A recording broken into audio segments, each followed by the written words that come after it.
ተመልካቾቻችን እንግዲህ ከረፍት ቆይታችን ተመልሰናል። የእናቶችን ቀን እያከበርን ነው። በዛሬ ፕሮግራማችን ላይ እንግዲህ ቅድም የወይዘሮ የሚ ቤት ነው ያለነው ብያችኋለሁ። የሚ እንግዲህ በኋላ ስለ ከናቴ ስለሚለው ስኪን ኬር ላይን ትንሽ ትነግሪናለሽ።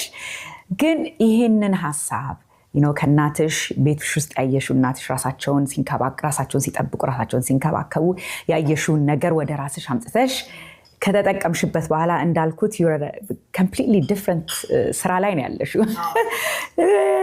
ቴክኖሎጂ ዓለም ላይ ነው ያለሽው።